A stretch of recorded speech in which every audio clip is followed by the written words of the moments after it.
You're going to die.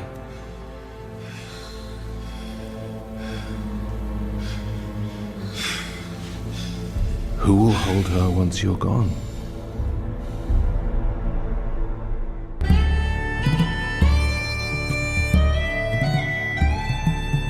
All the way from Providence, Rhode Island, welcome to Outlander Cast. It's a podcast dedicated to Outlander on Stars. Sing me a song of the lost that is gone. Sing, could that last be I? Mary of soul, she sailed on a day over the sea to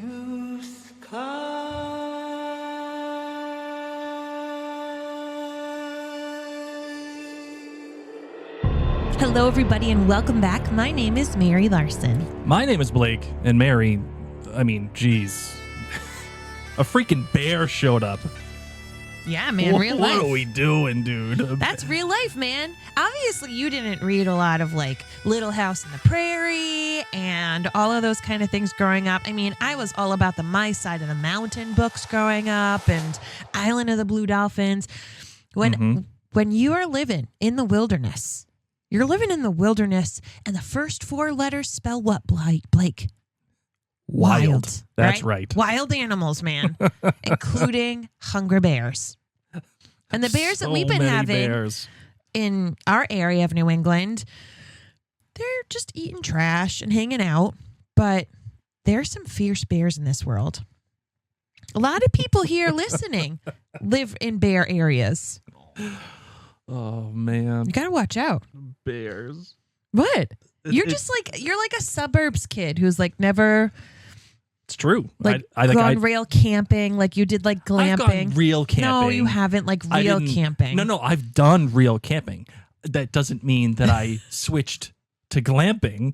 But I'm just saying that because of course I switched to glamping. Glamping is so much better. But I'm just saying that this is real life, and I think that that's one of the main reasons that this is included. It's a very pivotal thing inside the books, and so I'm interested to see how this how they elaborate on that for future episodes. But it also goes to show you that there's a lot of dangerous creatures out there. Life is short, man. You heard Elspeth. She's like, I've buried 3 husbands and 4 kids, man. Life is short and life is fragile. Here's the thing, Mary. Here's what I'll say. I think Outlander is probably one of the only few shows that can get away with a bear attack. Correct. And I'll say this. Outlander finally got its bear attack. Because apparently in season 5, when Jamie fought the bear man, that was supposed to be like a real bear. Yeah. But obviously it was a bear man. Yeah. So did you watch the movie The Bear growing up? I don't think so. And White Fang.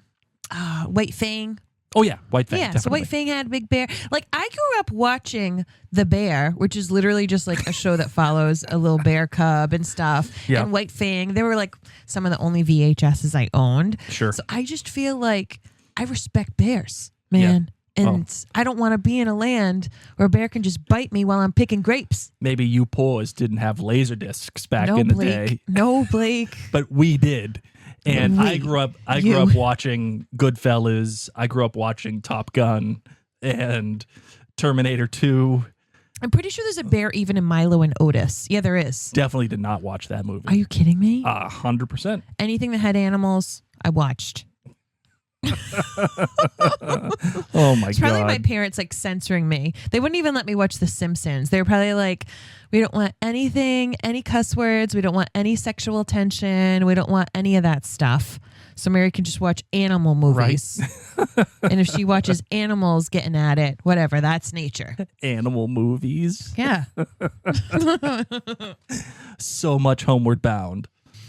I didn't get that one. I did watch Homeward Bound. I did watch that. I didn't get to watch that too much. Really? Yeah. Why? I don't know, man. Was Sassy too sassy? Maybe.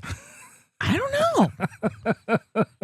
Maybe it was always... we probably rented them at the library. All right, so bears. Yes, Blake. Bears are real. Yes, we Bears happen. We got bears. And we've got the bear attack. All right. Before we get into the analysis for this episode, we want to remind everybody that you get some great bonus content, which Blake's going to tell you more about in a moment, at jointhenerdclan.com. That's where you can support the show. We are not a part of a big media conglomerate. We do this out of the goodness of our heart because we love this show and we love interacting with you. So feel free to become a member at jointhenerdclan.com, and a big shout out to our friends who are already members there. Thank you so much. You can find us also on YouTube, Facebook, and Instagram. And if you haven't yet written a review in Apple Podcasts, please do. That's how other people are going to find out about the show.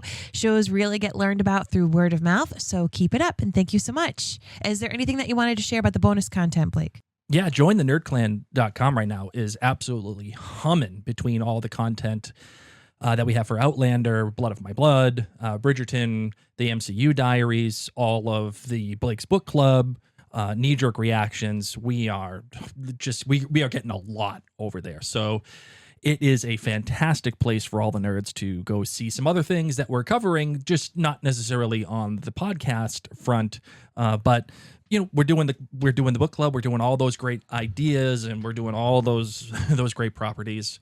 You don't want to miss out on that. So that is that. All right, Marvin, you ready? Yeah. All right, let's do it.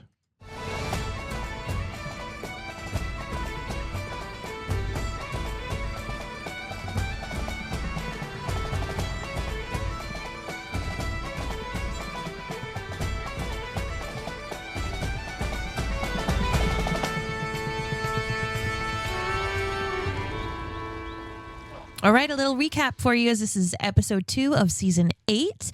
In this episode, poor Amy gets beat up and bit and killed by a bear while she's out with Brianna and Rachel. She just gets killed by a bear. Oh my God. So sad. Lizzie's there too. And sadly, the damage that is done is so severe is that Claire cannot save her. And this is just like a tough thing for everyone on the ridge. And then Jamie's like, let's go hunting to adventure, except Cunningham kills the bear first. And Jamie is like totally obsessed with this book. He's reading it. He's asking people questions all the time. For some reason, nobody else is reading it. And of course, Frank is able to say like, this is when you're going to die. And he's freaking out all the time. And then a guy that he reads in the book, Benjamin Cleveland, shows up and he's like, oh my God, even more, this book is coming true. So he's freaking out. And then the other big thing that happens in this episode is William. He is on this journey to go figure out what happened to his cousin Ben. But then he finds out the person that's in the grave labeled as Ben isn't Ben. He ain't Ben, baby. Nope. And Ian and Rachel have their baby boy. So sweet.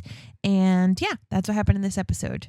The baby, the bear, and Ben. Oh, man. Oh, look at you. That's so cute. I didn't even think about that. Well, that's how my brain works. You know what I was thinking of this entire episode? No. Was we're going on a bear hunt. I'm not scared.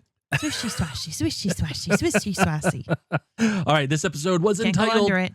Can't go over it. This entitled... Gotta go through it. This episode was entitled Prophecies, certainly as it relates to Jamie and the things that Frank is telling him that the prophecy of him coming true. Oh, that's how you took it. Well, what else? What else would you take Cunningham's prophecy. Well, that too, yeah. I mean, that as well. And, prophecies. yeah, prophecies, right. Yes.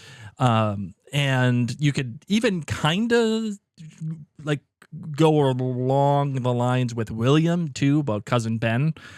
Maybe he had a prophecy that he did not die, and in fact it came true. So that is that. It was written by Barbara Stepanski. You should know that name. She has been part of the Outlander verse now for a while. She was a story editor in season 5. And she actually wrote season 5, episode 4, The Company We Keep, as well as 605, Give Me Liberty, and 709, Unfinished Business. And Marvin, this episode was directed by Caitríona Balfe.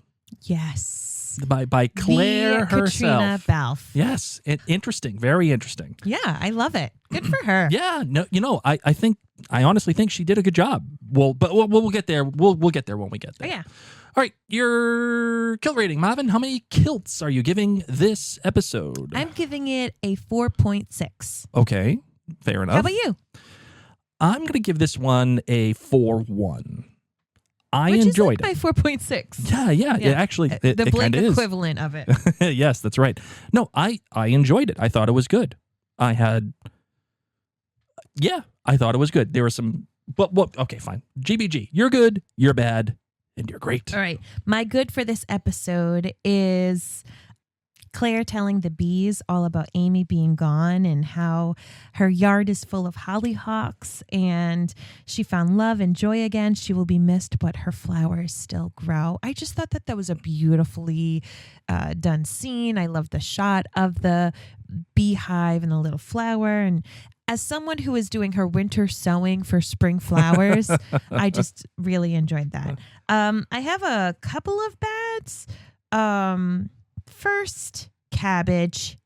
As someone who was traumatized by the smell of cabbage stew for way too long in her life, thanks Mom and Dad. Right. I felt Ian's pain. I felt his pain. That was my minor bad. My real bad is Cunningham killing the bear. Mm-hmm. Oh, your mom's avenged. He stole this therapeutic kill adventure that Aiden could have had. Well, he didn't quite know that Aiden He's just a jabroni. was going on. It just makes me upset for Aiden because I really loved how Jamie was like, we're going to do this and we're going to help shoot this bear and get it down, but then you're going to do the one that kills it and you're going to have the meat and the bones and the pelt. Like, I just Well, he could still do that, right? I know, but it was just like... So between the cabbage and Cunningham, I was like done with that. Yep. And then my great is Jamie's conversation with Ian. You will be everything that the bear needs, and saying like, I didn't get to do this in my life. My kids were old and all this kind of stuff. So I just loved that entire conversation. How about you? What is your GPG? My good was for, I don't think that anybody is going to be shocked by this. It was indeed Frank. And I love what they're doing with Frank. And I love how they're bringing him back into the show. And it's not just for funsies, right? It's not just for, this is a thing that we can do. It's actually, it makes sense to the plot, and it makes sense to the character for Jamie and his drive, his being haunted, really. But it's someone that is a rival to Jamie. It's someone that's judging Jamie. But the funniest thing, well, not the funniest, but the best thing about it is that it's really not Frank. It's just Jamie. It's just Jamie's interpretation of what Frank would be saying to him, because these are all the things that Jamie actually feels, right? Mm-hmm. And what's even better is that it is through Jamie's memory of what Blackjack Randall sounds like. And now we as viewers know that they sound the exact same because it was Tobias Menzies who portrayed both. But Jamie doesn't know that. So he's not only is he competing with himself and competing against Frank, but he's also doing it through the lens of Blackjack Randall, which is it's probably one of the most interesting things that this show has done. So yes, Frank is totally my binky. Absolutely. I'm in my Frank footy pajamas right now as we're recording. No, you're not. But in case people are really like, Blake has Frank footy pajamas. No, he doesn't. He just means his enthusiasm is that strong. But it's not just because I love Frank. It's because of what this does for the show overall. The bad. Even though I liked Caitríona Balfe's directing, and I think that the show is becoming more, not becoming, but it's going for a more cinematic look this season than I think seasons past, even more so than last season. The editing, I think, let Caitríona down. I thought that the editing, especially in Cunningham's Freemason monologue, I thought that was very, very poor. Like, I'm not sure if anybody here has seen Bohemian Rhapsody, the movie, the one with Rami Malek as Freddie Mercury and whatever. There's a scene in that movie where they're all talking and they're all talking to their agent outside at this club or whatever. And the editing was so poor because people were looking in different directions and it didn't make sense how it was cut. The same thing here for this monologue. It just didn't make sense the way that it was cut. And more importantly, like, that monologue was powerful. And they were so desperate to get everybody's reactions. They were so desperate to be like, show Jamie, show Roger, show all these other log carriers, right? It's just, no. Like, let's stay on Cunningham the whole time. Let's just stay there and let that be. Like, the guy who is portraying Cunningham, he's actually pretty good. He's actually doing a pretty good job at making you feel bad for him, but also being like, you are straight banana land, dude. Like, you're not going to die no matter what, because you just think that this 7-year thing that your son said is like going to protect you. You are out to lunch, right? So I feel like the tension in that monologue was not there. But the great, though, I have to say, it's returning to the most important part of Outlander, in my opinion, and that is the push and pull between Claire, Jamie, and Frank.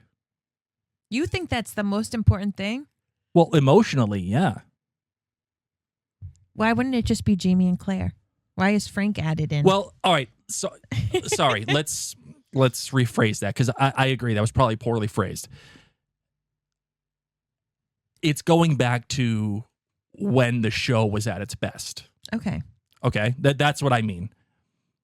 The show was at its best when these three were somehow involved in each other's lives. Like, either it was Claire going, through the stones away from Frank and into Jamie, and then falling in love with Jamie and having to come back, and then being with Frank even though she wanted to be with Jamie, and then going back into the thing, and after Frank died and she felt bad about that, and then she was with Jamie. Like, all of these things are occurring, and it brings it back to the emotional core of the show. And I love that. I think that is, again, it's one of the most interesting things that the show has done in a while, at least in my opinion, for what that's worth, which ain't much, Marvin. All right, where do you want to start in this one? I mean, let's just jump in with the bear. Okay. Because we can do, there's like different, bits. There's the bear. Sure. There's Ben. What did I say the 3 B's were? Bear, Ben, there's a baby. Oh, bees. Bear, Ben. Bees. Oh, bees, yeah. Yeah.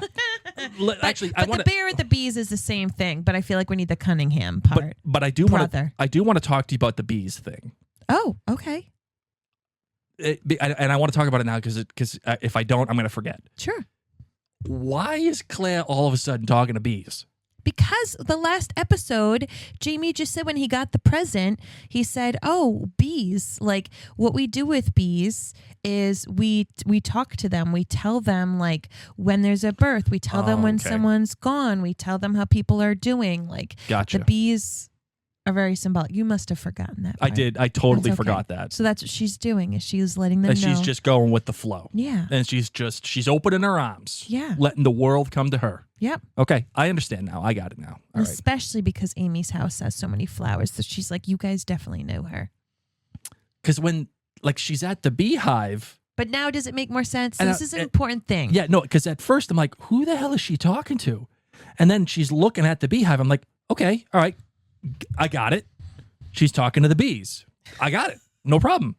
Why the hell are we talking to bees? Now you know. Now you know, Blake. And now I know. Now it makes total sense. So let's go to the bear. Okay. All right. The bear. Let's do the bear. I love the ladies out. I love everybody who's just getting some grapes. Yeah. And picking. It's great because, again, people are just smiling. Mm-hmm. They're just living on the ridge. And they're kind of breaking each other's balls a little bit. Yeah. Like, yeah, not every birth is going to be like that. Yes. Like, let's calm down. Just real life moments. Yes. Like actual things that people do and say, which is great because you finally have time to real be able life. to do this. Yeah. Yes. Yeah. And then off we go. We see this bear running. I liked seeing the bear running because obviously if a bear was running, that's really big because you do get to see Bree's reaction of like, oh my God, as it starts to jump because obviously it would have made a lot of sound. Yeah. I did pause it. You don't see it actually bite. No, Amy. you don't. No. The CGI with that, not the best, but it is so quick and it's more about the reactions that it's A-okay. I think they did themselves a favor by not showing the bear actually hit Amy. And this is a lot shorter and condensed than what it was in the book. In the book, it is really drawn out in the sense that it's like horrifying for Bree and the kids because the kids are there. Oh. And it becomes like trying to save our mom and Bree trying to keep the kids from being eaten, you know, because this is terrifying. So it's a much more impactful event. And then obviously she goes in and Claire gives that look. Claire gives that look that it was only awesome. Claire can give to Jamie, where it's like, nope, lost way too much blood. Yep. Nothing I can do. And I love how she questioned again, like, you know, Miss Fraser, like, you save everyone. Yeah. Why can't you do this? Right. Because in a show like Outlander, and not just from the character's perspective, but you expect Claire to be like, okay, yep, got it. Let's put this, let's do that. Yeah. We'll snip a little here, snip a little there, put that together with some stitching, all happy, all good. We're Outlander. How do you feel that Amy's dead? I mean, we just got to see her again and she was like, life is great. I lost my husband, but I got a new husband. He's awesome. The kids are here. They're healthy. To be They're honest, happy. I didn't even remember Amy. I don't think you're alone in that. Okay, Amy died. Great. Here's what the show did smart is that it gave us that little bit of people just being people. So that you did feel bad. And of course, in the Outlander world, especially when you're on the ridge, you can only have happiness for about 10 seconds. And then a bear comes. But like, this is real life. This I know. You know, like how things happened. And for Elspeth to be like, yeah, I've buried 3 husbands and 4 kids. Yep, like this is how rough, you know, where we live in New England, we have graveyards all over the place. All over the place. We actually Random places. We had a friend Ashley come over up this summer and she was like, you were not kidding. Like there's literally graveyards. We have a graveyard in front of the DMV. But I mean, there's ones that are people like who just died waiting for too long. There's ones like in the middle of neighborhoods because they're historical things. Like they're all over the place because honestly, when you moved here in this day and age, people died, whether it was from sickness, bears. They just buried them right on the spot. Oh yeah, it was just bad news. So I did love how the kids got to say goodbye to their mom. Yeah. Oh, can we talk about the makeup or the prosthetics or whatever the hell they did? That lady's eye showing up the way that it did. Yeah. Whoa. Yes. I will give all the credit in the world to the makeup team, to the prosthetics team. That was phenomenal. They have crushed it. That was one of the most her face. That was one of the most gnarly things that I've seen Outlander ever do. And it's one of the most gnarly injuries I've ever seen on television. Yeah. That was really good. Yes. And I've seen some messed up TV. And that was really good. I did love that Aiden, when he came in, he called his new dad, his new stepdad, Da. Yeah, right. And like, thank goodness, because your mom just died. Your dad's been dead. Your birth dad's been dead. So thank goodness you feel as close to this guy, because this guy's now going to be who raises you. Right. And that guy, and they're not even married. They were just engaged. They hadn't even been married. And that guy now, he's a good man. Like, because he could have. They're married. No, I thought she said that they're engaged. Oh, I thought they said they were married. I'll double check, but I thought they'd been married. Because she says this is my new last name. Yeah, but that's like for nerds. Like either they were recent married or they were either they were recently married or they're engaged. Since Jamie and Claire left, they've been married. I'm telling you, I think that I think they're engaged. I could have sworn. Well, whatever. It doesn't matter. Either way, this guy now, he could just be like, nah, I'm good. I'm all set. But See they you feel later, that kid. close to him, and he says he's holding her hand like, I'm going to take care of them. Yeah. Everything's going to be fine. Roger prays at that moment. Yep. And I think he did a great job. I wish that Red Gregan had a bit more to do in this episode. I think it was important. It was obviously important for him to be able to pray right then and there. Sure. And he has had some moments with Jamie trying to piece things together. But do you think that there's a space for Roger to become the reverend that he like originally wanted to be? Like, I don't think that there's a coincidence. I don't think that it is a coincidence that Jamie brings up the whole reverend thing, and Roger's like, yeah, no. And then he has this. I'll just say interesting to that. Fair enough. Okay, I can Miss buy Cunningham that. comes over and she's like, all right, I've got a burial shawl. And Claire's like, oh my God, that lady What? was younger than me. I thought it was what a do you shroud. mean? Shroud, Yeah, sure. Yeah, her shawl. Yeah, her outfit, her burial outfit. And Shawl. and Claire's like, oh my God, what? That lady's young. And Elspeth's like, girl, everybody, what do you mean you don't have one? Yeah. You're in your 60s. She's like, I should be sleeping in I mine. loved that. I love when Claire was like, do you actually have one? The lady was like, are you serious? Yeah. It is a miracle I'm still alive. Why all of a sudden are we entertaining the idea that Elspeth is like somewhat of a decent person? She just smacked your grandkid and said, you're all going to hell. And now she just shows up and she's like, yeah, I'm going to help out. And Claire gives her a little bit of side eye, Yes. a little bit. But then it's almost the side eye that Jamie gives Captain Cunningham, Yeah. where it was like, okay. But I think of it as Claire's giving her a second chance. Claire, God bless her. Claire doesn't have that many close friendships. We've talked about this before. Yeah. She's a very strong-willed individual. And I think when Elspeth comes in, Claire's able to recognize that, yes, we had our differences. Yes, we got off to a rocky start. But, like, this woman's here out of the goodness of her heart, bringing the burial shroud, helping clean, like, is doing the dirty work. And also says, like, I've paid my dues. I have buried 7 people who are just within my immediate close family. And I'm here as a community member to help you out. So I think that there's definitely a level of mutual respect of 2 strong-willed women who are trying to do the right thing by their community. And Claire's giving her a second chance, and I'm cool with that. Something. I wasn't prepared for full naked dead person. Neither was I. Holy like, oh. smokes. Right, here we go. But like also Like, but that would be a thing. that's it. And I applaud them for making that choice. Sure. Because it wasn't about sexualizing Nope, a body. it's It was just- about this is part of the necessary things that had to be done. We would clean this body. We would dress her in her burial outfit. We would get her so that she would be able to be seen by her loved one. So I really appreciated the taking of the time in that scene to not only do the things that needed to be done, but also for the character growth. Even Claire being like, yeah, I don't know what I can do for this. Like, we're just going to have to cover a side of her face. Just make her look emo and have half of her face covered with hair. And she's like, yeah, I can nip and tuck here and there, but there ain't much I can do about the eye. That's still going to freak people out. I do need to say, like, the bear hunt, having the kids come, Bree questioning it, Jamie saying how it's important. And I really did appreciate that part, that the beast took your mother, but you will take its meat hide. Yeah. Like, and I also like that he said, and you will make sure that it will never harm anyone again. Yep. I appreciated that. I got confused in the scene, though, when they're riding on the horses with their guns.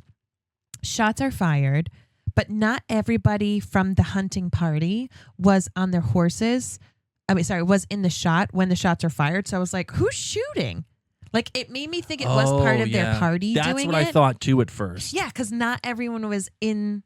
Like, I thought view. that they had split off. Yeah. Yeah. So it was a little weird editing choice, I guess. I think so. And also, like, why wasn't Ian there? He's the hunter. Well, was that before? Yeah, that was before. Yeah, but Okay. like, you'd think he's nearby and be like, excuse me, wicked good hunter and tracker. Well, wasn't he all jazzed up because he thought that she got hurt? Yeah. And he wanted to comfort obviously, her. Yeah, right. And she, he. I also would see him though being like, I want to kill this bear that mauled someone right next to my wife. So yeah, but I don't know. I don't think I see that. Okay. I feel like Ian would be like, okay, like that happened, like that's life.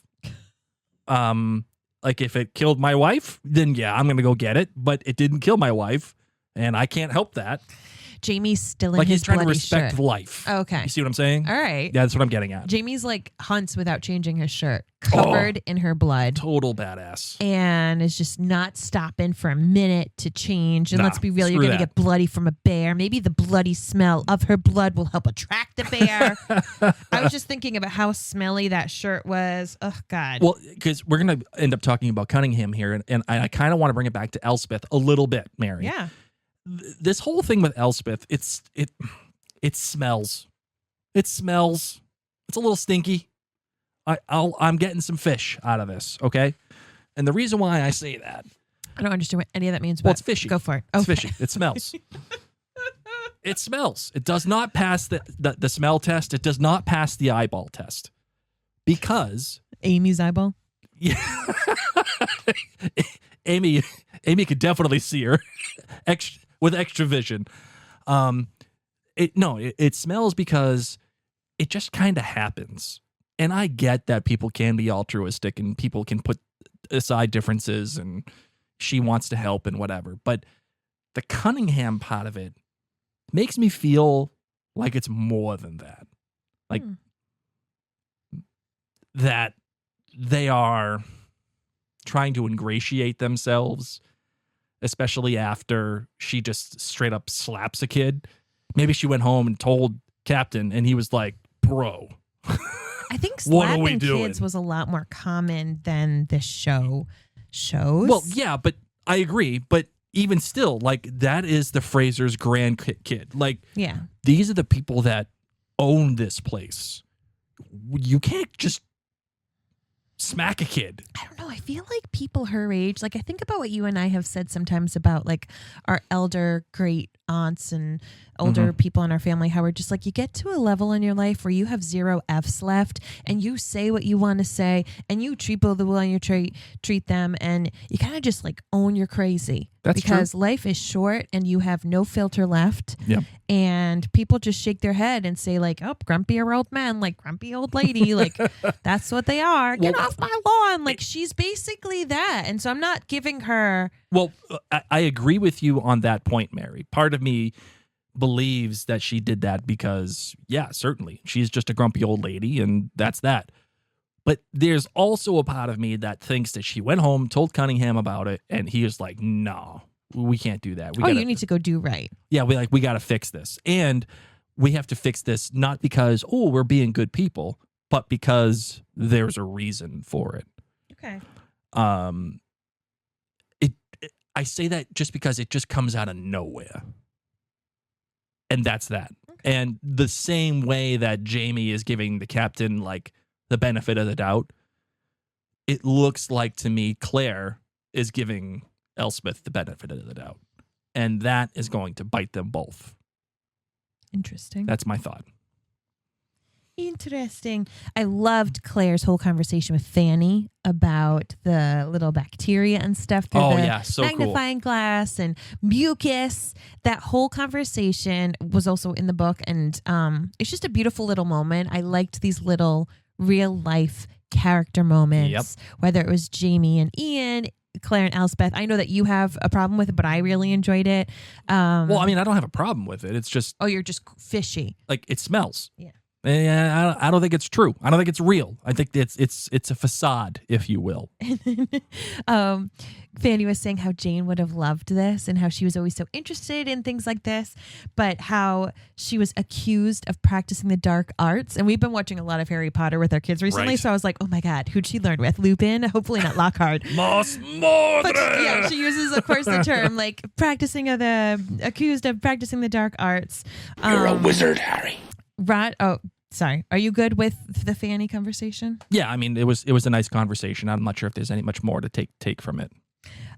Roger and and Jamie, they're outside cutting wood. As men do. As men do in that time. And he tells them all about Buck. Yeah. I still feel like there's room for a conversation about his dad. Correct. Bree met your dad. Correct. Holy smokes. Why has that not happened? Even if it was like talking about Buck. Okay, great. Like you're talking about Buck. Awesome. Let me tell you about my family member that I met and how impactful this was. Oh, by the way, that reminds me. You got to talk to Bree. She met your dad, dude. Correct.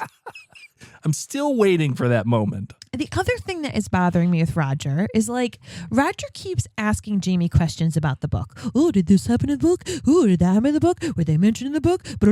Maybe I should read the book. You think? Is there a what is the reason why you think Jamie is not Roger is not reading the book?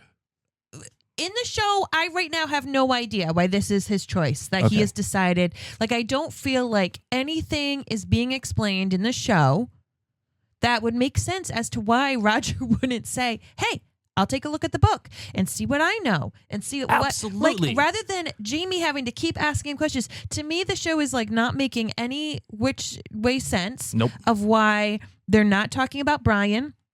And why Roger doesn't just say, let me read this book and let Bree grew up in America. Yep.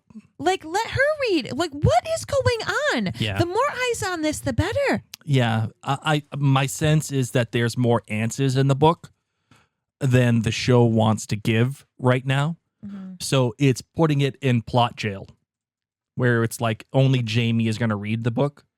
And because he doesn't know enough, it's okay that the viewer does not have the information. But if someone like Roger were to read it, because that was his profession, then there's no excuse for the book to be in plot jail, which means then that the show has to move faster, which means then we're not getting a show. Right? Does that make sense? Yeah. So... there's a little bit of a plot contrivance there. I feel like the best answer anybody could come up with is answer number 1: get Roger that book. Like that should be priority 1. Stop having to ask him questions. Priority Just let him 1. borrow it. Priority 1. He would read it in a day. He's a smart guy. Yeah. Is getting Bree to read the book. He has a job. He's got nothing better. Here's the thing, Mary. The show so far has no idea what to do with Roger, and it's got no idea what to do with Bree, which is wildly different from the books, and that's why I'm saying like I wish that there was some more. Like it's just they're trying something. It's just not giving those two characters in particular what I think they're due. But that is what it is. One per character that we are spending a lot of time with is Cunningham, and we go to the Freemasons meeting. Yes, and in that time, you know, Jamie's like, does anyone have anything to say? And here goes Cunningham right away. Oh, I'm going to say this really messed up story because I listened to Mary and Blake last week and they talked about zombie faith and fake faith. And I'm going to tell you what, I have a zombie son. Yeah. She's not the only zombie. There's now Zombie Simon. I don't know Zombie how you're Cunningham. keeping track with all of these different names. There's so many people, so many different characters with 50 million kids. Like Lizzie's there with her kid. I don't even remember what her kid's name is. What is it? It begins with the exactly. Begins with the R. Exactly. Ronnie? Was it Ronnie? I don't know. Okay. But Cunningham talking about I know what loss is like. Yes. He's making it all about him. Well, I'm sorry you lost your wife being eaten by a bear. We need to all know to take care of our loved ones. But I'm going to tell you about my loss. My wife died when my son was born. And then my son, when he was 18, joined the military. And he died in my arms. And I felt him die. And then he came back alive because he was a zombie. And he's like, Dad, I'm going to see you in 7 years. In 7 years, you're going to die. And then he died again. So I'm here for 7 years, which means 5 years left. I'm here for a few more years. So I'm not going to die. There's no way I'm going to die because I'm going to see my son then. But while I'm here, I'm going to make my life worth living. So I totally understand how you're feeling. Maybe Amy will come back as a zombie. I don't know. Zombies exist. Can't this be a safe space? Can't it just be a safe space for a man to Like, just just- let his feelings out? Just way to be a weirdo. This is your first friggin' meeting, and you're just like, everybody, guess what? Zombies are real. Here's my prophecy that no one else is proof of but me. Weirdo. Like, if we didn't think you were weird already, now you just told everybody this. They're all going to be like I love how Roger and Jamie, they're getting a little drink, and they're like, that was kind of weird. That's everyone in that room is having that conversation right now. That wasn't weird. It was like, that was pretty good. And then Jamie's like, that was actually really good. Like, wow, holy smokes. By the way, it was very effective. Mary, did you find yourself at all like going back and forth on the slide of, oh man, I kind of feel bad for this dude? I don't. Like, did you feel any kind of humanity there? No. Where like you can recognize it. I mean, at yeah, least? he lost people. Yeah. Sure. I feel bad for him, but I'm just like, you're a crazy person. Well, yeah, no, he's definitely a crazy person. When he's like, yeah, I'm not going to die until 7 years from now. Like, it's just not going to happen. People who like think they're invincible. Yeah, it's dangerous. like too much. They got way too much going on. Like he's not going to need sauerkraut. No, I don't need it. I'm going to be alive for 5 more years. Yep, and also Acid reflux, no problem, I man. do love the fact that the show connected the dot before the dot even existed. Right? It was, oh, weren't you afraid like about this bear like gonna hurt you? And he's like, yeah, no, it's not gonna happen. I know. It's just I'm and he's gonna like kill a very bear confident. myself. Yeah. I'm gonna go get it. I'm not worried about it hurting me.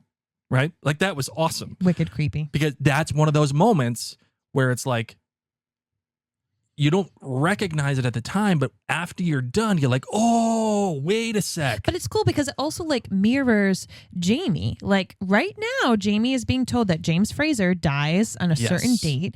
So can Jamie start to live life like YOLO? Or like Roger's saying, there's lots of James Frasers. You know, maybe it's not you. And Claire's like, no way on God's green earth am I going to let you go to that battle. I'm going to strap you down myself. You're not dying. Well, maybe her strapping him down is what kills him. Hey. Who knows? Who knows? Well, and you're right, Mary. I think Barbara Stepanski does a great job having all of these things tied together. Right, in either very tight or even loose ways, right? Whether it is the mirror of Cunningham and Jamie, or it is William needing to find out about Ben. Like all of these things are gathered around the idea of knowledge, like certainty. Jamie needs to know what's going to happen. He needs to know that things are safe and secure. William needs to know that either Ben is alive or dead, right?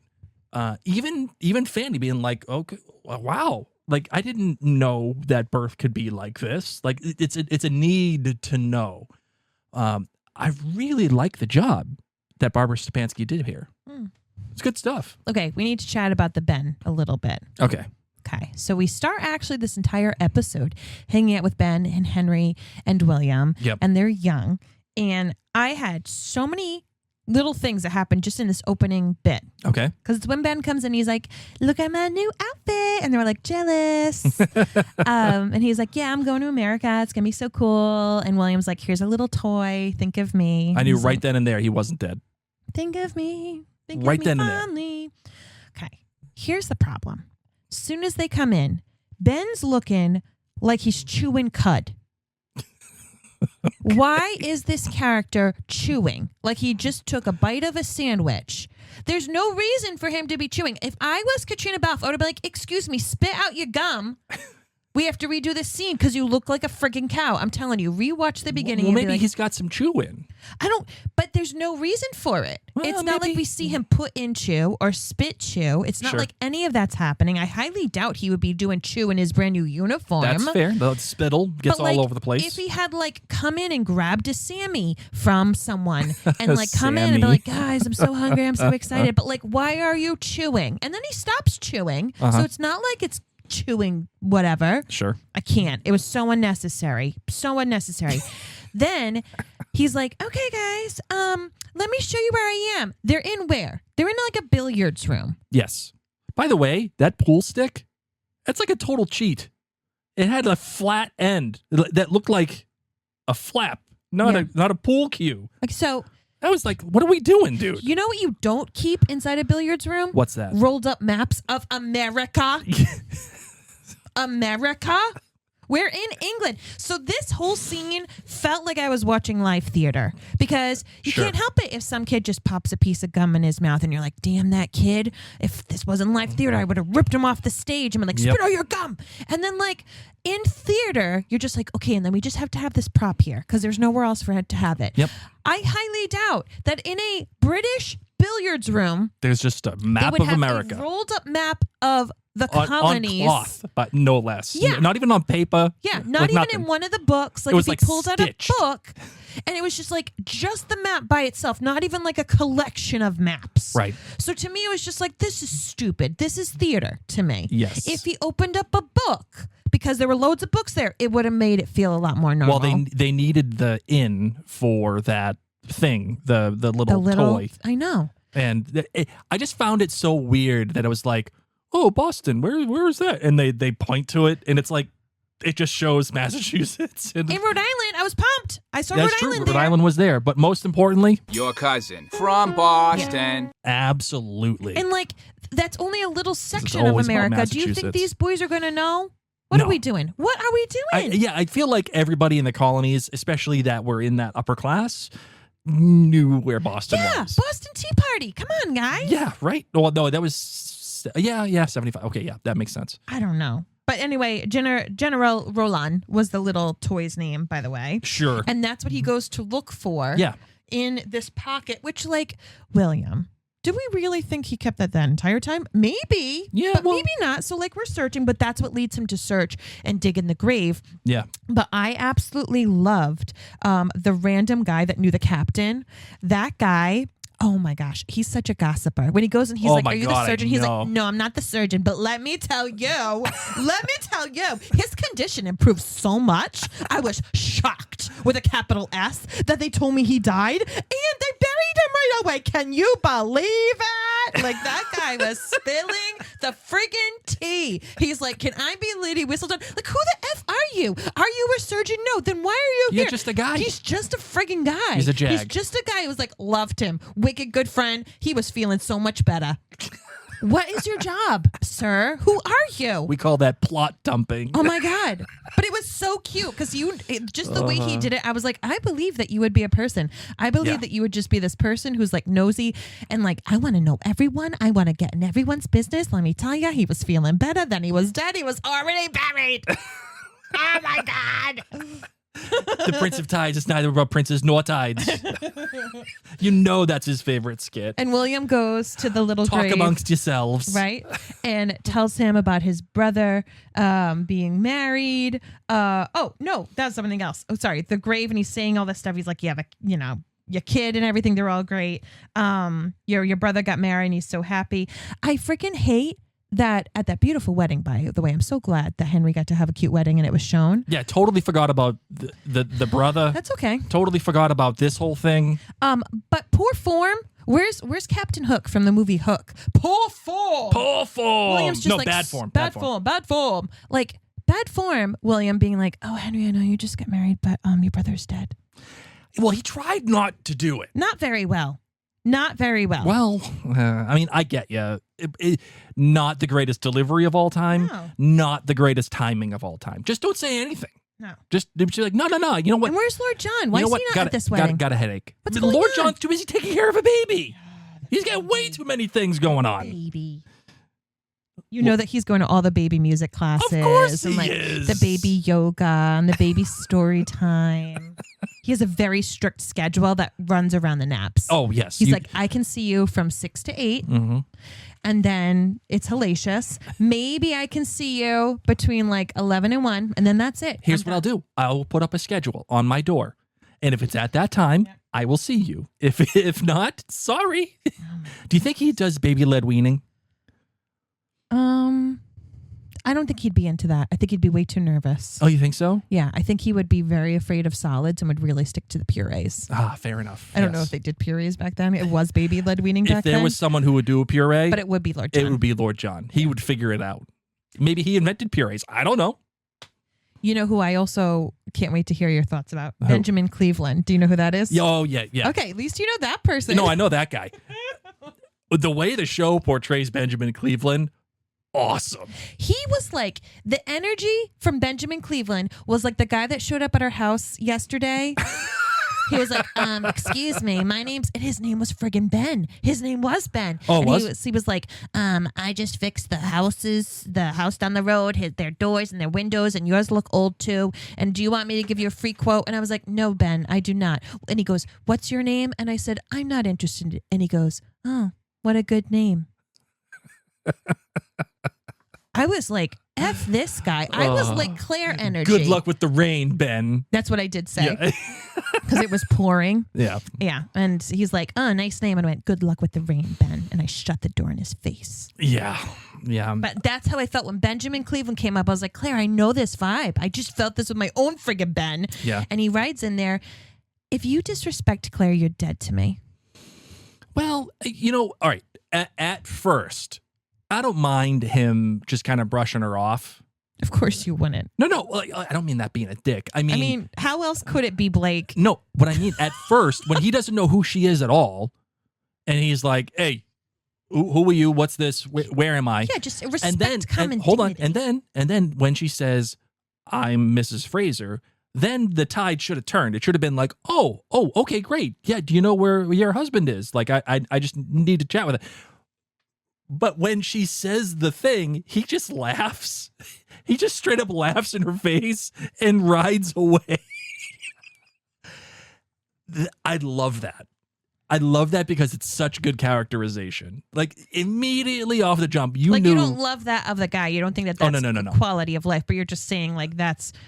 Yeah, like it adds to the character. It adds to the character. Like, this guy sucks. Yes. His guy sucks. And yet somehow this is part of the crew that Jamie might have to be messing with. Right. One of the cool things happened in that, so Jamie's in the woodshed. Yes. Making some nice looking stuff, by the way. Some spindles. Yeah. Yeah, man. He's like, love and retirement. Got some good hobbies between beekeeping and woodworking. But they even had just a little close shot on like him using a tool and like a measurement and stuff. And I thought that was I think Caitríona did some nice things. The whole team, they did some nice things just to like make it feel lived in, whether it was biscuits or cabbage or like they just had lots of little things. People asking, people just doing people things. People just getting grapes. Yeah, like I just liked those little bits here. It was cool. Yeah. The thing, obviously, the thing that we have to be wary of here is that Benjamin Cleveland is part of Frank's, book. The part of Frank's book, and it continues to haunt Jamie. Which makes you wonder, how does Jamie get himself involved with a person like this that just did what he did to his wife, right? Like, I mean, Jamie doesn't know yet how bad she was, but I do love that he like threw the name down of like, listen, man, I said no to George Washington himself. Right. What makes you think I'm going to say anything to you? Jabroni. You are a jabroni. You are a clown. Get out of here. I would say that Benjamin Cleveland deserves a clown moniker. Question for you. Can we shift gears? Or sure. Yeah, no. What do you got? I was disappointed in Rachel's birth for a moment. How come? Because she's just doing cabbage, smelling it, stinky, cutting it up. Gotcha. And then all of a sudden she goes, ooh, it's time. And I was like, girl, how do you know it's time? Yeah. Is this your first contraction? Is it false labor? Is it Braxton Hicks? Exactly. Like, did your water just break? Like, what? You just had a whole conversation with the ladies pre-bear about like sometimes it takes time. Sometimes it doesn't. And it's like she gets her first cramp and she's like, okay, here we go. And then all of a sudden the baby's born. So I'm like, did she have a birth like Lizzie? Like what? As someone who has gone through so much time, like when I was pregnant with the kids, especially for their daughter, I was having like false labor, Braxton Hicks, contractions for so long. And I really thought I was having a baby. Yep. Wasn't yet. And so I just saw that and was like, one little, oh, it's time. Girl, no. That's because the show needs to move forward. Mm-hmm. This was definitely no Julia Beecham birth at Exactly. all. Not even close. Maybe that's how they felt. They were like, whatever, we've had the long birth. Everyone knows how long birth takes. It's fine. She's going to have the kid. Let it happen. Because her water did break, Julia's. Yes. Yeah. That's why I was just like, you have a little twang and you think you're ready to go. Yep. Oh, you know what I did want to talk about too, before I forget, about Benjamin Cleveland. He does take ownership over the cutting of the people's foreheads and hanging them on Jamie's land. I hate Tories. Yeah. We are not a political show at all. And we will not talk about our politics, but regardless of however you feel about our current day politics, what was said in that conversation feels applicable to today's world. And I don't know if that's on purpose or if, that was just a coincidence. Or just that this is how people are. Yeah. This is how people are and sadly have always been. Sure. And like you have a belief and it doesn't not all matter who people, the but some people. Yeah, like some people have a belief. Mm-hmm. Doesn't matter what other people say, do, act, however they comport themselves. That's who they are. And that they think they have the right to kill them. Right. Because they're different. On somebody else's land. Yeah, no and for him less. to be like, oh, yeah, I do it. And it's great because then it scares the other ones. Oh, Yeah. my God. Which, again, I get it. But, different time, different desperate measures require, But people still do things like this. It's Yes. terrifying that Yeah. this. And, once again, just another example of the show showing real life things. Right. Sucks. Claire questioning the book, saying 20 years we were together, and Frank never mentioned any of this research, that he was doing a book. What he did say is he made me promise not to go looking for you. That was his condition Yes. for taking me and Brianna. But all this while he was searching for you and keeping it from me. And I loved when Jamie said, maybe he wasn't searching for me and obsessing about me. Maybe he was searching for you. Exactly. That's what I think. And to see if you would leave him. Or, I don't know. I still go back to this whole idea that he knew that Claire was going back. He knew. And maybe he was just trying to prepare them. Like, I don't know. I get it. There's a lot there. There's a lot. We'll have to really unpack it all because it is, as it goes on, it is a lot. And the intention question is definitely there. I did love, though, how Claire's getting so mad. She's like, oh, my God, it was all this time. I didn't say anything. And why would he do it? And Jamie gives Frank the benefit of the doubt, being like, listen, if he cared about you as much as I care about you, I wouldn't want to lose you. I'd be looking for you. Yep. This is how I would be handling it. So I really liked that humanizing of Frank. Right. Where it's like, no, maybe he just loves you as much as I do. And again, I go back to this thing where it's like, this is the show at its best. Like I am genuinely interested to see what happens with Frank, with the book, with Jamie, with Claire, how they interact. What's going to happen? I'm genuinely interested in this. I love Blackjack and Frank vibes from different things that he's saying. Yeah. Sometimes I'm like, this feels very Frank. And then other times I'm like, this feels very BGR. And I'm okay with it being a mix and hearing it differently in different times. Because just like you said, Blake, these are actually Jamie's thoughts, but he's just interpreting it as that way. The thing it reminded me of, Mary, is The Leftovers. Remember season 2 with Patty and Kevin? Mm-hmm. Where Patty just kept showing up and haunting Kevin. Yeah. By the way, go watch The Leftovers if you haven't, and listen to our companion podcast when you get a chance. Mm-hmm. But it's the same kind of thing, though through a different lens. Yeah. But the stuff like this really works because it is so layered about memory, about grief and guilt and expectation and what the person's projecting onto not only themselves but the other people around them and how that manifests in their own thoughts. These are the things that Jamie is thinking. Who's going to hold Claire when you're not there anymore? Then we do have the one last controversial part to talk about. Okay. The sex. So Jamie is reading this and he's hearing these voices, and he immediately needs to seek comfort in Claire, literally. Yep. You know, if you know, you know. So what is tricky is just, you know, how this kind of all goes down, because in the book she's definitely asleep. But to me, she doesn't seem asleep in the show. Oh, no. She was asleep, and then he wakes her up, and Yes. she's like, "Oh, nighttime nookie. Yes. Love it. Here we go."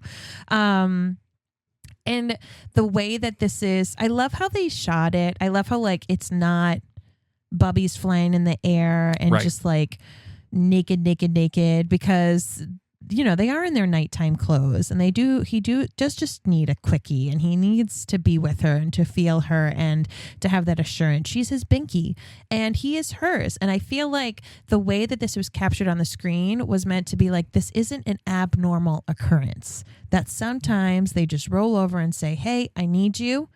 And the other person's like, "Cool, here I am. Sure. Let's do it."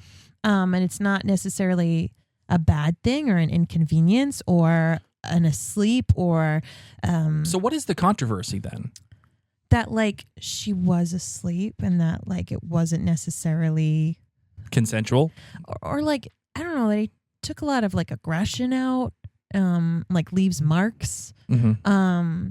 But I will say that Jamie and Claire, they're kind of into roughness. Yes. And so I think the show, to me, is perfectly fine. And I like how it was all portrayed. And I enjoy that this can be their relationship physically from time to time, without it always being like hot and steamy, and like, because it would be hard to make them naked Right. and show their age in their bodies to detail to be showing that. So I'm okay with it being clothed. Like, I think some people want to have the same passionate naked sex all the time from these two characters, and I'm saying I'm okay with it not being that way for a tons of reasons. I think a lot of people, they're just in their nightgowns, they're not going to throw everything off, they're just going to be like, here we go, roll it up a little bit and do what we got to do.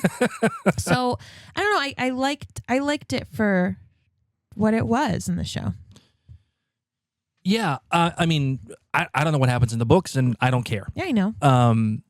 What the show at least portrayed was that Claire was awake, that she was like, "Oh, yeah." He wakes her up. Yeah. Yeah, like, okay, yep, no problem.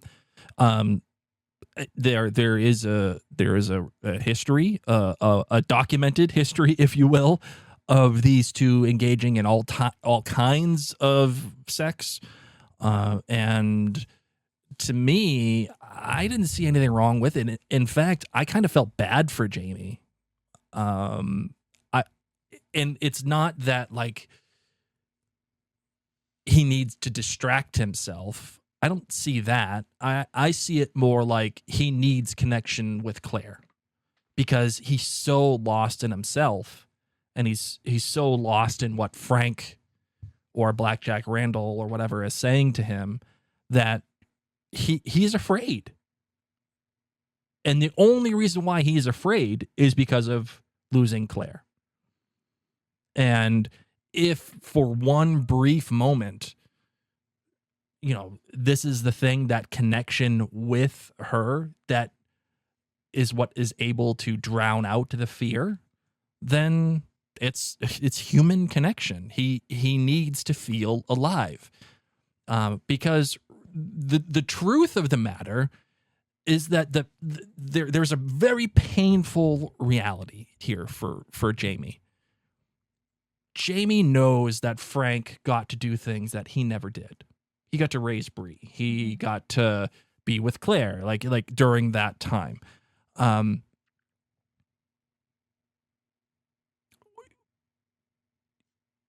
So part of all of that fear is like deprivation. It's about the life that Jamie lost and what Frank had. Which then again circles back. What Stepanski does is circles back to the conversation that Jamie has with Ian about, hey, dude, I don't know. I never raised a kid like that. It all plays on each other. So having that connection there, I don't know. I think it makes sense to me. I don't see anything controversial about it. What would you say of Caitríona's directing style for this episode? I thought it was intimate. I thought I can't tell if I mean, clearly the writing was there for it to feel personal. But like she didn't write it. But she didn't write it, so she had to interpret it. And the way that she shot the ladies talking, I thought that was good. Yeah. Again, I don't know if this was just seeking out coverage or whatever, but it did feel choppy. It felt like, okay, we have to fix mistakes. But is that an editing choice? Well, that's an editing choice, but also it could be a directing choice too. Okay. Right? Like, sorry, not a directing choice, meaning it could be a thing where it's like, hey, we have all these different cuts and not all of them work. So we have to start putting all different kinds of cuts in which makes it feel choppy. See what I'm saying? Where it may not be Caitríona not getting what she needs out of the actors. It just might be not getting enough of what she needed. So they had to figure it out. Like there was one part when William was talking to your boy, the Ben Henry. No, the guy, my friend. the friend. We don't really get his name. No, The non-surgeon. Yeah, the non-surgeon. Like there was a very clear part where there was some very serious ADR, and William is talking, and the ADR, for people who don't know what ADR is. Yeah, it means like, oh, we went back and did some recording, and we switched up the editing. So like when someone says something that it doesn't match their mouth, our camera is on the reaction. But it was very obvious that conversation was not what it was originally filmed as, because the movements just didn't line match. But aside from those technical things, I would say that Caitríona did a good job getting what she needed out of the people to make it feel intimate. I liked it. Agreed. Yep. All right, my love. Anything else you got for this episode? Nope. All right, kiddo. You ready for 5 questions that got nothing to do with Outlander? Sure. All right, let's do it.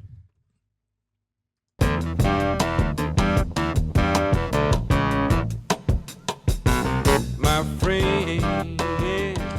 All right. First one. What is one movie that you know that you like that like nobody else likes but you will defend how great it is?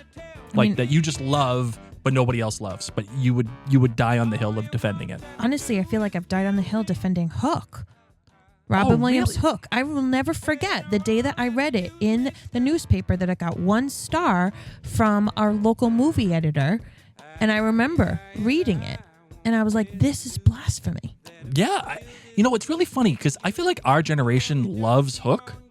Like, I don't know one person that has badmouth Hook. But the people who were the adults at that time when it came out did not like it, the movie reviewers. Sure. But people that are our age now, I don't know, give me a moment to think about it. Do you have one? Yeah. My movie is Alexander. The one about Alexander the Great with, what the heck is his name? Colin, what the heck is his name? Oh, it's such a good movie, Blake. Yeah. No. I gotta hold on. Colin Farrell. Colin Farrell plays Alexander the Great. Okay. And Anthony Hopkins is in it. It's like, it should have been one of those movies that is like defining. It should have been what is by Oliver Stone. I like Sweet Mountain Thyme because St. Patrick's Day time frame. I'm a honeybee. Love it. That movie is so quirky. I love it. And I'm all about the quirky movies. you totally are, like Okja. Okja I'm not like obsessed with at all. I watched it once and I found it very interesting. Fair enough. So Alexander, I Will Die on the Hill. That movie was good. And Hook. All right. What is a totally normal thing that secretly annoys you way more than it should? A normal thing that annoys me. Yeah. You go first. I would say when, here we go. When people bite down on the fork when they're eating and they pull the fork through their teeth and that sound comes out like oh my God. Like, I know it's normal. I know people don't care about it. I know but just that feeling of something grating against your teeth and then that sound that comes through it. Yeah. Like, oh my God. How does that not bother you? I think I have like a high tolerance for annoyance because I'm a Well, you're married to mom me. and I'm married to you and I'm a middle school teacher. Like, I think Sure. that if you are a middle school teacher, you have to have an unbelievable amount of patience Sure. and just like not let things annoy you. So there's very little that is a normal thing that annoys me. All right, that's fair. Not one thing, just... That's a normal thing? No, Yeah. like I get annoyed by non-normal things. I get annoyed by things that are not right. Like if someone's doing something that's not right, but All right. that's not a normal thing. All right, Like if fair people are road rage, that Yep. annoys me. But that's not normal. You're not supposed to have road rage. Sure. All right, number 3. If you had to relive 1 year of your life exactly as it happened, which year would you pick? Oh my God. You go. I'm going to pick 2010. Okay. That was the year we got married. And although I do not want to relive that year. I was just going to say, I kind of agree. That was a hard year. Being engaged was the worst. That was a hard year.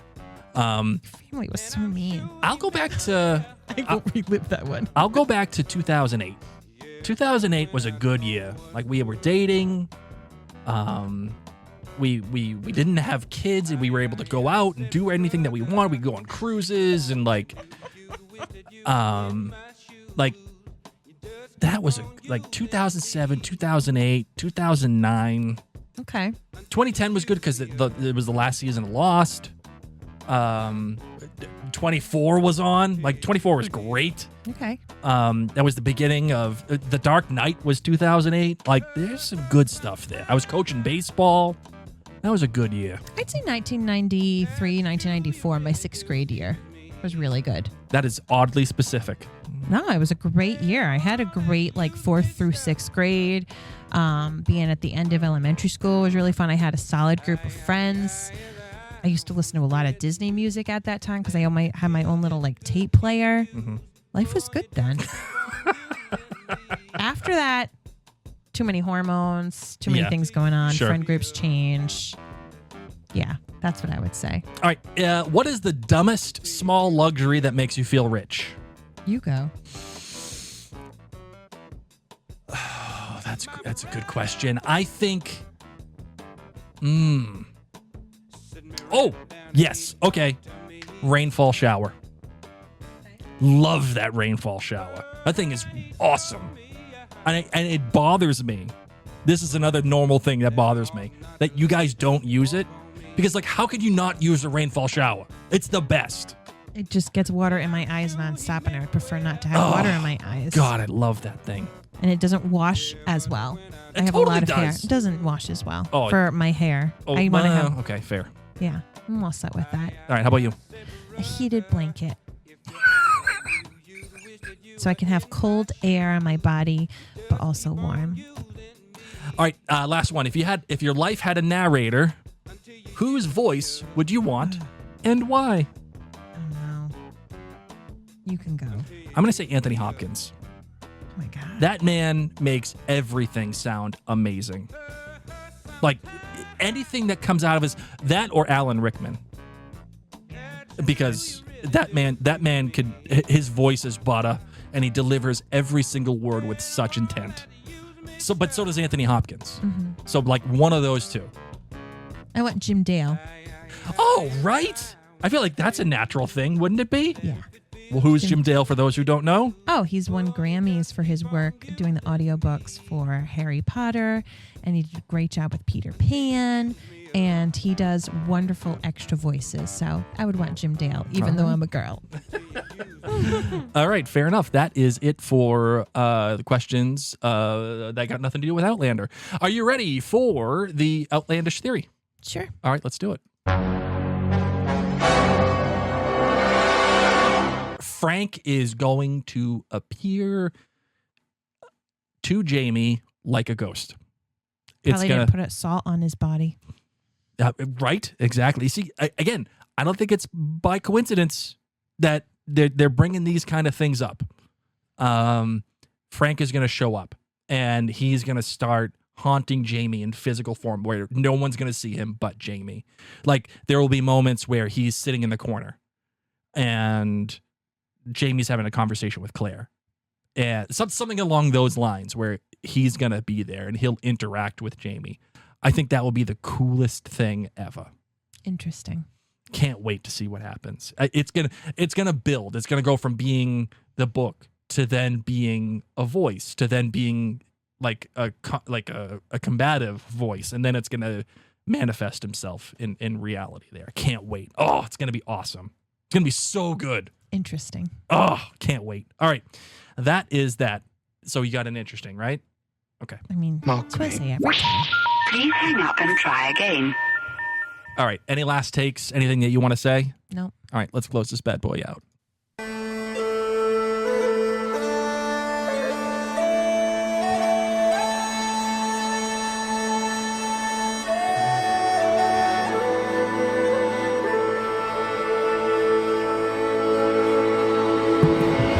We want to thank you so much for tuning on in and get ready because we have another episode covering 8.2 Prophecies. It's our listener feedback episode. So you can call in, just go to maryandblake.com, click the contact us button and leave a voicemail.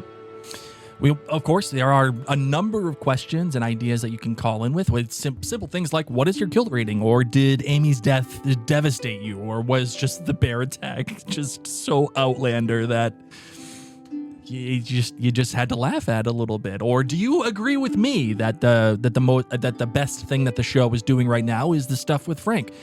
Just send us some emails or send us some voicemails or even write to us at jointhenerdclan.com or the Mary and Blake Facebook group. That is free for everybody to go in, talk about Outlander, but not just that, but all the things that all of the Mary and Blake community listens to or watches and loves and tries to find. And you are able to find other communities in that group that love the thing that you do.